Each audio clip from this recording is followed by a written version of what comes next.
pas les ailes que vous nous suivez. Bienvenue dans ma fidèle abonné à Congo Liberté Télévision.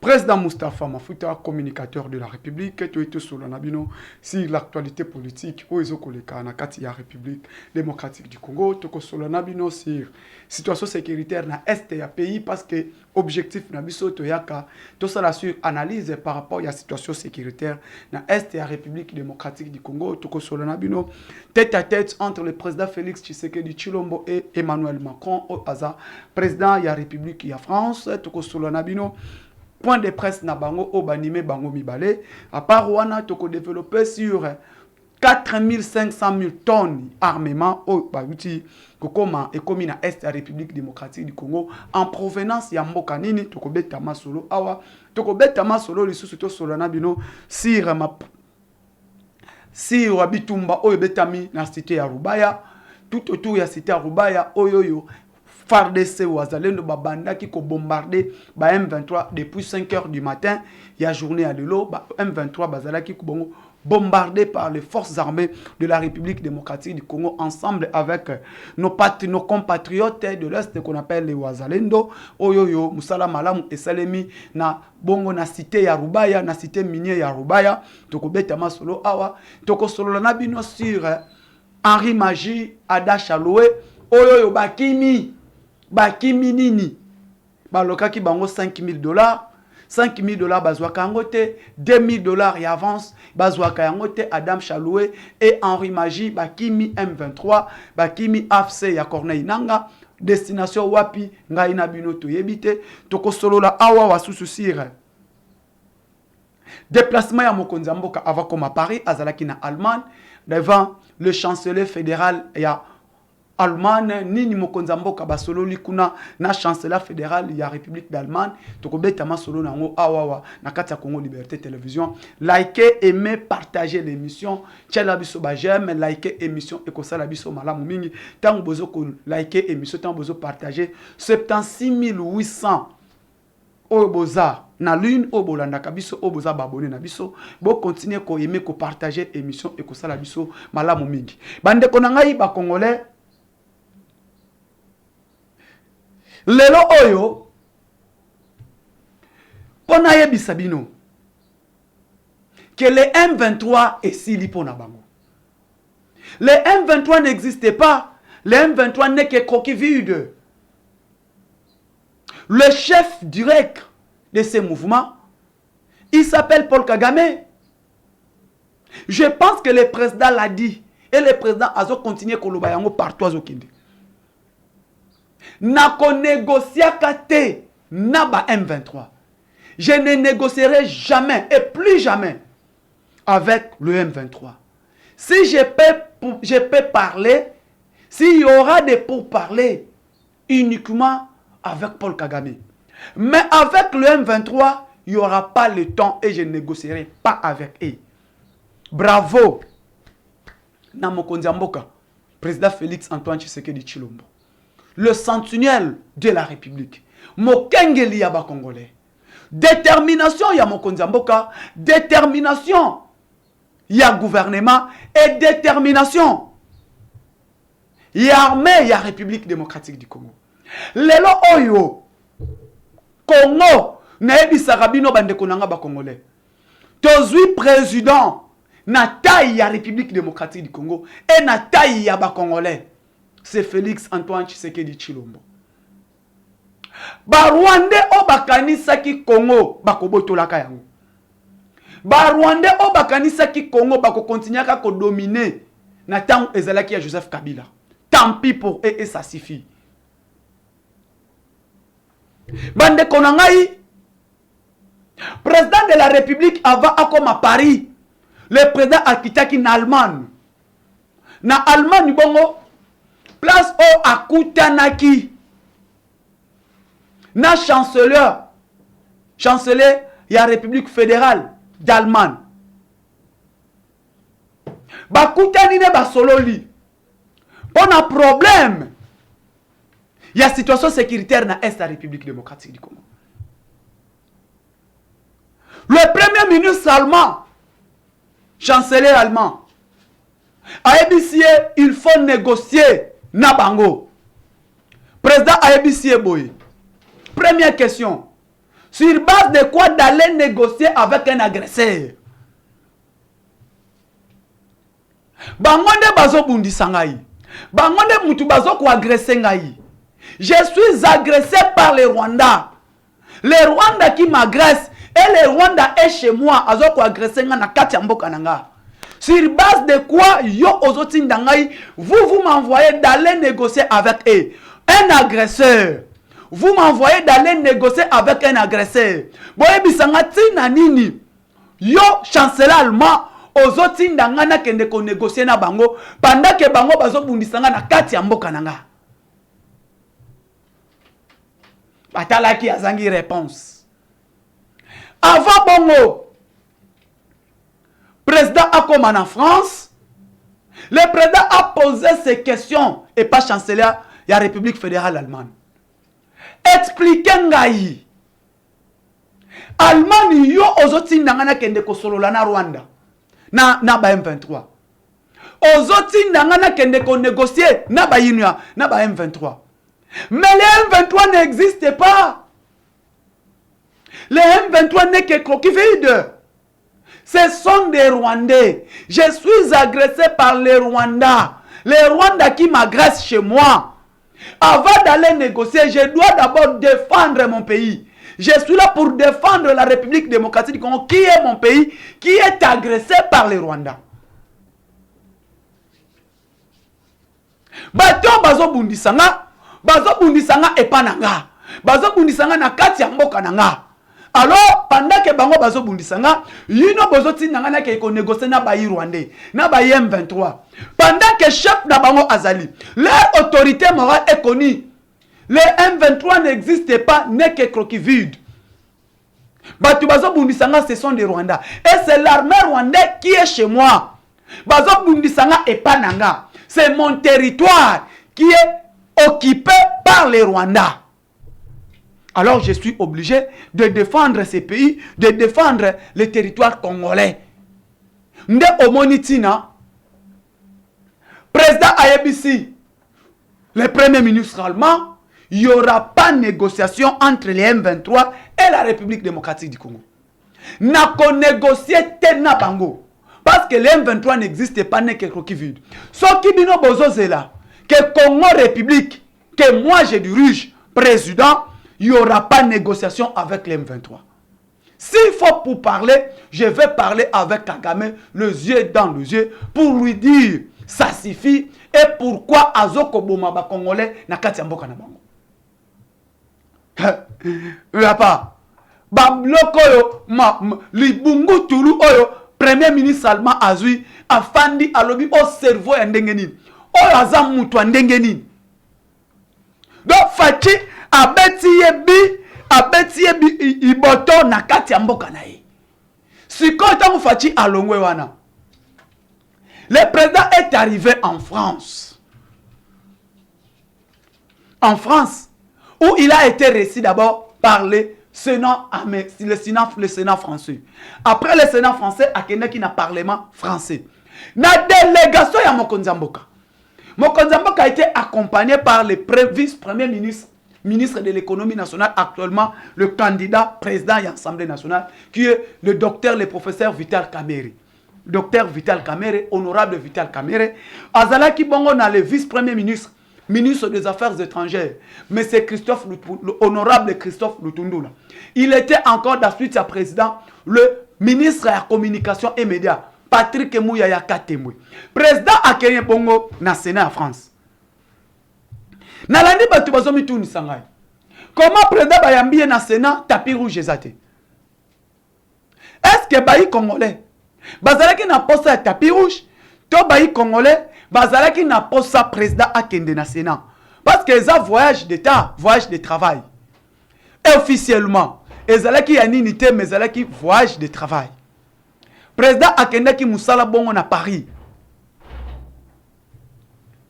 Na parlement, na Sénat en France. Bakutani na mokonzi numéro 1 ya Sénat en France. Ayebisi responsabilité ya France. Oyo to musala ya France face à là. Parce que bitumba oyo et bandi na accord turquoise. Ba tu bien accord turquoise. Ba yebi yango na 1994. Place France, mutu azar responsable ya bitumba est mboka na biso. La France est parmi les pays au bazar responsable et coupable na bitumba oyo toza nango na ba Rwanda. Parce que accord turquoise wana. Basala ki accord turquoise, France mutu appelle ça autorisation. Et pas gouvernement Kengo Elikulia, ba fongola couloir humanitaire. Pour ba Rwanda, ba FDLR, ba kota na kati ya République démocratique du Congo. Nous avons accueilli ces FDLR. Si accord turquoise, à l'époque, là, Chirac était président de la République. Si je ne me trompe pas. Et l'accord turquoise, est personne qui va Rwandais, n'ingi sa bakoya kofanda na territoire ya Congo. Sans que ba désarmer bango. Pendant que président na bango akufaka. Batu ba yebi encore, j'ai parlé de cet accord turquoise. Le président rwandais et le président burundais, bazala qui assassiné un avion sous l'impulsion de la France et le président ougandais Museveni. Parce que Kagame, c'est le produit fabriqué par Museveni et par les Américains. Pour l'intérêt, n'a pas d'intérêt na bango. Bayi Congolais Bokobo Sanate, l'accord turquoise, tant que président na bango akufi. Ba outi ko signé accord d'Arusha. Accord d'Arusha na Tanzanie, il y a eu deux présidents après signature accord d'Arusha à paix. Bazo un avion moko. Le président Abiyarimana et le président burundais de l'époque na 1994. Kagame na Museveni babata avion ya président burundais na président rwandais. C'est là où génocide ya Batuti et Banda. Oh, bakosa kabiso, il y a eu génocide de Tutsi. Il y a eu pas seulement des Tutsis qui ont été tués. Il y a eu aussi des Hutus bakufa kana bitumbawana. Et bah, oh, bakufa ebele, ce sont des Hutus.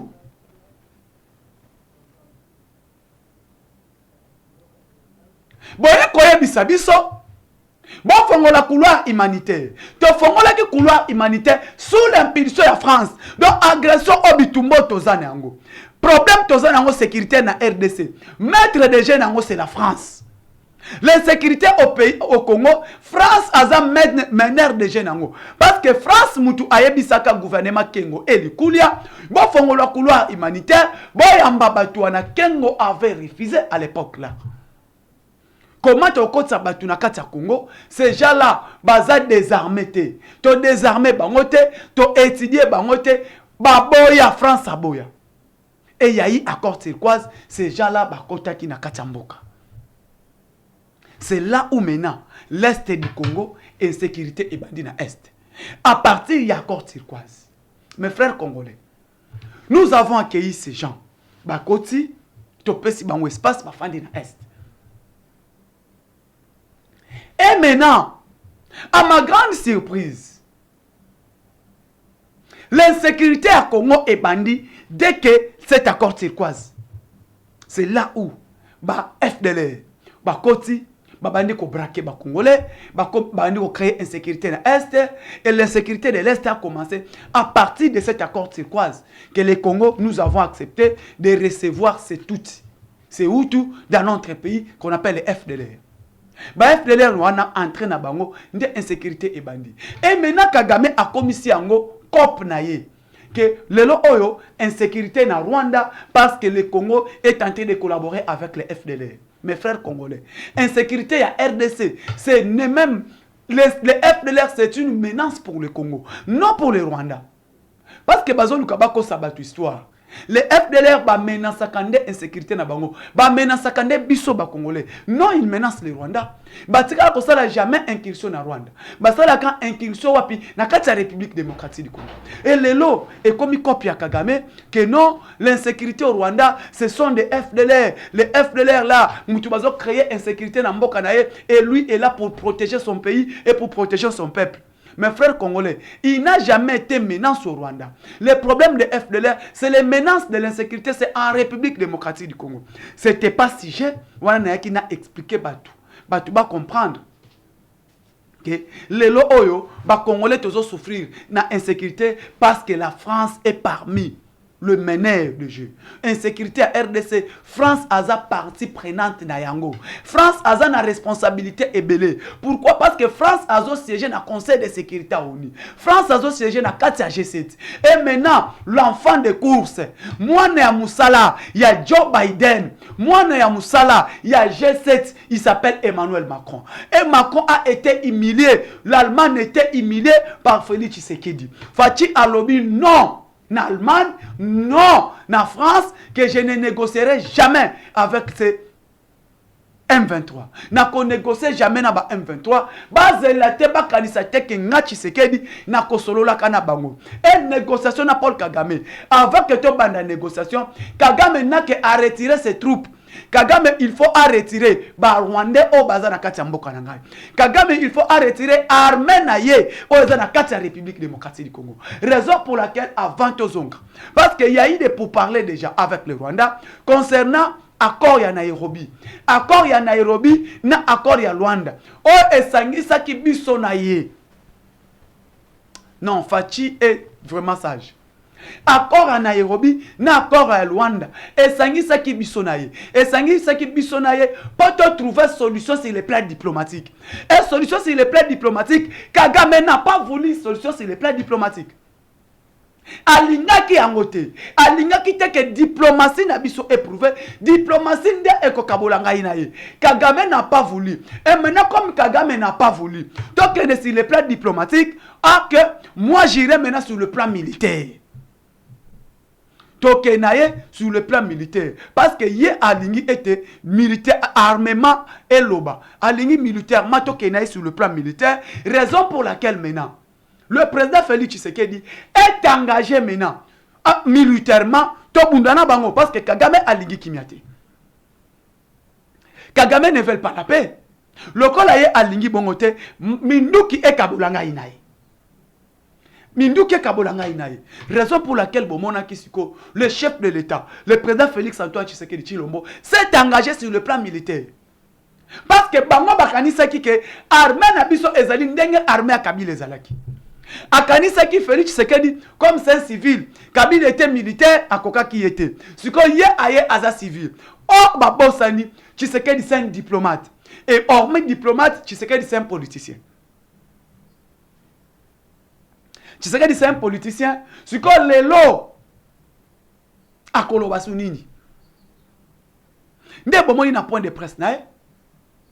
Kagame a lobby o ya lobby. Fachi Beton a lobby o a lobby.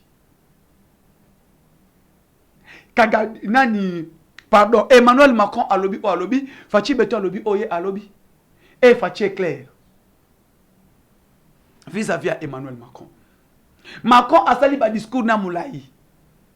Oh non, pour les sécuritaires, nous les savons, voilà, nous relevons sur le plan économique, sur le plan commercial, tout ça. Azui ba discours ne moulaï. Fatia lobby. Totikali optimiste. Et là on a ce pays là. Tozotala. Oyo engagement France azui. Parce que batindi de Macron. Batindi e kotinda. Et pas ma parrain. Après avoir fait qu'on détruit le système aérien de Rwanda. Parce que nous sommes que non, les missiles nous sommes passés Rwanda. Assurance nous sommes Rwanda azwa qui pas multinationaux. États-Unis, France, Angleterre, Allemagne. Ba pesa qui est ba missile ya ndenge na ndenge. Ba pesa qui est armement ya makasi. Oh ye akobundela. Na armement o ba pesa ki ba missile o ba pesa ki ba missile aérien ba missile solaire pona ko protéger espace na ye el fachi akometsa ba avion na biso ba Sukhoi ba drone na biso et ça là et l'autre côté raison pour laquelle ba pesa ki biloko ba pesa ki ba missile solaire ba pesa ki armement ya ndenge na ndenge pour protéger ye et protéger Rwanda. Et ça, c'est la union surtout. Maintenant, détermination chef de l'État. L'Amérique, les États-Unis, la France, l'Allemagne, ils n'ont pas compris. Pour quelle motivation nini? Armement au fati azuli yango wapi. Oye détruire et détecter ba système anti-missile. Ba missile solaire oyo Kagame azwakina. Armement ona euti wapi. Minduki wana fati azuli yango na mboka nini. O et détruire système solaire. Ba base aérienne nyonso tout. Oyo Rwanda azalakana. Et Fachi est arrivé. Il y a qu'on détruit le système aérien de Rwanda. Système aérien de Rwanda, surtout. Fachi a détruit Riango. Et Pessi Sikoyo, communauté internationale, et Memi Bangona, qu'est-ce que c'est? Qu'est-ce qu'il faut faire? Il faut aller vite possible. D'aller négocier avec cet homme. D'aller voir ces messieurs qu'on appelle Félix Antoine Tshisekedi Tshilombo. Batindi Mutuna Bango. Batindi garçon de course. G7 siégé. Basololi, balobi était Kagame. Atika eloko nazusa.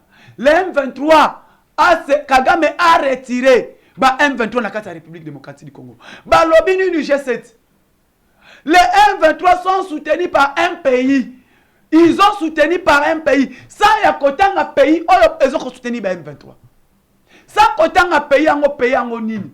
Ils ont soutenu par M23. Oh Mututu Ayebi. Le M23 n'est que croqueville, il n'y a qu'un armée rwandais. M23 n'existe pas, il n'y a qu'un croqueville. Batubazawana c'est qui? C'est l'armée rwandaise. Soutien à Bango Bazwango Libanda.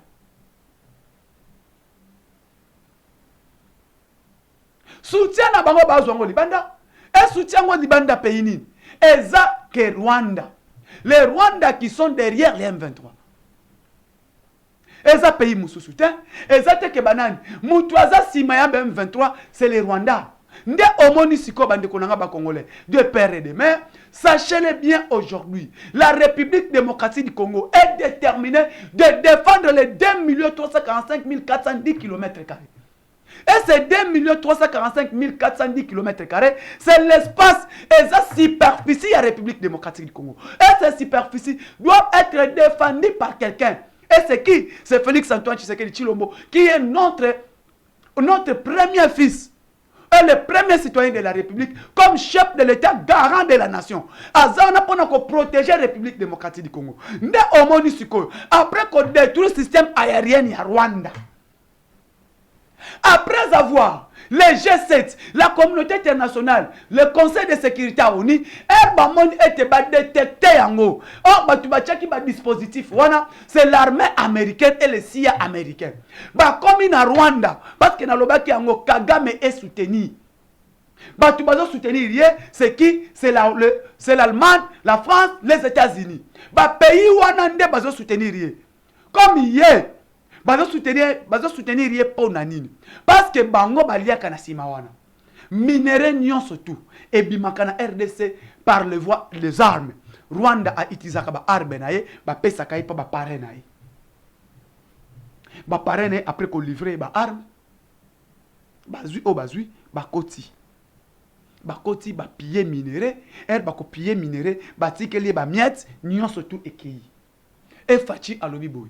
Et loko wana fait sila. Et loko wana fait sila et kosila ndengeni. Alors pendant que na lingili sur loko wana te et loko wana fait sila fachi alingini. Je vais collaborer maintenant. Je vais collaborer avec les gens au bazana vision ya mokonzi mboka. Je vais collaborer avec le pays au bakokota par la grande porte. Ba pays on kota par la grande porte, auto collaborer, to coopérer na bango état par état. 50-50 yo ozwinga nazwi. Siko eloko wana esalimi. Fachi akomi na France, basololina Emmanuel Macron pendant plusieurs heures, pendant presque 2 heures. Et Fachi alobi pas Macron clair. Je ne négocierai pas avec les M23. Je ne négocierai pas avec les M23. Les M23 n'existent pas, n'est que croqueville. Nako solo là, n'a directement Kagame, d'accord. Mais avec les M23, pas question. Et Nako solo na Kagame, pas pour supplier Kagame. Pas pour supplier Kagame. Pas pour négocier quoi la paix. Non, on ne négocie pas la paix, on impose la paix. Nako supplier Kagame te, Nako solo banaye. les yeux sur les yeux, pourquoi azoboma ba Congolais na Est? Wana ezalaki maloba ya mokonzi ya mboka. Et Emmanuel Macron, elle à comprendre, elle y est à monu. Que tant pis pour lui. Tant pis pour lui. Ba bengani na Niger.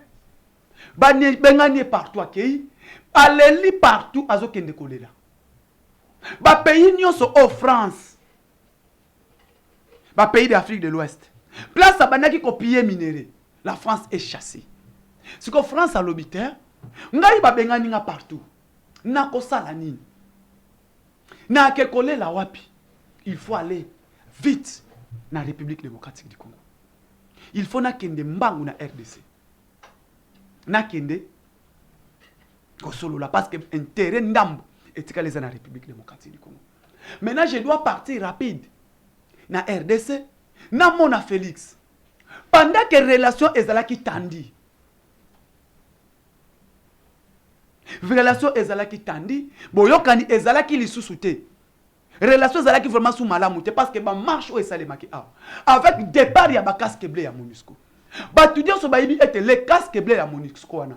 Bazalaki sima ya Rwanda.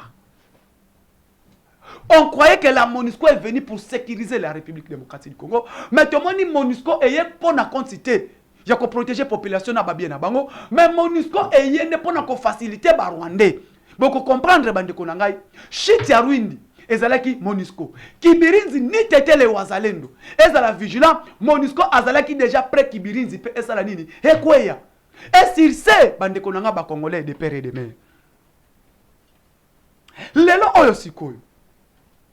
Biso ba Congolais, comme on est déterminé de protéger notre pays, on est déterminé de protéger la République démocratique du Congo et ce peuple, et son peuple. Faut-il en comprendre? Avec l'engagement et la détermination, non. MONUSCO faut babima. MONUSCO abima akende. Et kobima ya MONUSCO. France a lobby, départ ya MONUSCO, nani akoti kalanakati ya République démocratique du Congo. Qui vont rester en République démocratique du Congo.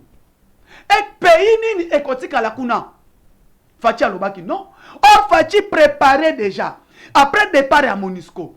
Ba base nyonso MONUSCO akipaki fo babima. Na sidi kivu MONUSCO aza soute. Et ba base nyonso tu place MONUSCO azalaki FARDC faut à récupérer yango. FARDC a occupé yango. La MONUSCO a fait 21 ans na sidi kivu. Mais ba groupes armés et botamaki. Il y a eu toujours les groupes armés. Et le Conseil de sécurité à ONU, le corps a la base na yango, place nyonso MONUSCO azalaka kimi ezalakate. Raison pour laquelle on ne négocie pas la paix, on a chassé la MONUSCO na Sud Kivu. Batikali na Nord Kivu, dans quelques localités, on faut bakanga na mois de mai oyo. Na Sud Kivu baza soute, na Maniema baza soute, na Kindu baza soute, na Tanganyika baza soute, na partout. Et si quelqu'un na province, moko c'est Nord Kivu. Là maintenant, il faut pas intensifier le départ de la bango rapidement. Raison pour laquelle nous avons dit à Christophe Lutundula, il faut rapidement la MONUSCO quitte notre pays. Pour tous à la protéger, tous à la sécuriser, il faut que la MONUSCO quitte notre pays. Beaucoup comprendre. Depuis que la MONUSCO est arrivée au pays, basali bamboula ebele. Kimia ezalakana STT. Kimia ezalakana kati République démocratique du Congo. Nde bomoni bande konangai, le président de la République, chef de l'État, a lobby était non, ça suffit. Il faut que la MONUSCO quitte. Babima. Bazonga na bamboka na bango. Nde bomoni, bande konanga ba Congolais de père et de mère. Maintenant, na kati France, le président Félix Tshisekedi a lobby était. La paix, c'est d'abord, problème ya France, c'est nous-mêmes d'abord les Congolais. Et zabiso moko ba Congolais. Protection ya Congo, sécurité à Congo, et qu'on a signé par l'ONU, par l'OTAN, sécurité à République démocratique du Congo dépend d'abord des Congolais nous-mêmes. Conscience ya biso moko ba Congolais, biso moko tozwa charge ya ko protéger mboka na biso. Biso moko tozwa charge ya ko simer sécurité ya mboka na biso. Nde omoni ngai place na lingaki. Je l'ai dit, la paix au Congo est kouta na France te. La paix au Congo est kouta par les États-Unis te. Parce que bangonde baza sima ya Rwanda. France est amoni Kop na ye eskwei. Place bana ko piller minéré ba bengani ye. Et alingi ake rapide. Bon mona kilobi na ebisak bino na émission. France ba komi kola la molili. Courant ezasu na France te. Ba komi na molili place banako yiba iranium babengani na Niger place banako zwa matière or partout babengani bango na Burkina Faso na Mali mais na pays o etikali falia eza République démocratique du Congo marché o etikali lango eza marché Congo nde Félix Tshisekedi a déclaré oyo nyonso alingi to collaborer na ye je suis ouvert avec tout le monde mais oyo nyonso alingi to collaborer na ye peut-être tant pis en condition gagnant gagnant gagnant gagnant wanande ndezole lisabatu win-win. Yo zui 1, ngana zui 1. Yo zui 1, ngana, yo zui 2, ngana zui 2. Otongi université pana yo, nga pena tongi université pana ngai. Nde omoni sikoyo, et loko elelisi ba communauté internationale yangwana. Après avoir détruit tous les bases militaires, tous les systèmes aériens, ya Rwanda, la communauté internationale partout ils étaient, baza surpris. Fachi azui biloko wapi. Babosana ki ke fachi le kolomoko eza na Russie, le kolomoko eza na kati ya RDC. Le kolomoko eza déjà na ngambo. Soki toyo kanite il faut tokine. Ndamoni garçon de course. Moi na musale ya Joe Biden, Emmanuel Macron batindie solo la na e. Vous comprenez, Fachi est allé sur l'invitation. Il y a Emmanuel Macron. Et puis sur l'invitation, on a Akenda qui a solana Emmanuel Macron. Non pas que Kolobake, je suis d'accord. Non. C'est pour dire pas question de négociation. Nde omoni Emmanuel Macron a lobby a commis ma message on a passe à commis yango wapi bato batindi et maintenant Emmanuel Macron soit a gagné marché à RDC soit à perdre yango des bits bomon était le président de la République visite en France mais netikali to betana bino masolo na deuxième partie solution ni au Fachi azui après avoir connu en France et pas de konabiso Emmanuel Macron abonnez-vous massivement partagez et likez l'émission tous à la derrière Fachi derrière les Wazalen le plus de 143 89 86 52 097 plus de 143 89 86 52 097 à la prochaine.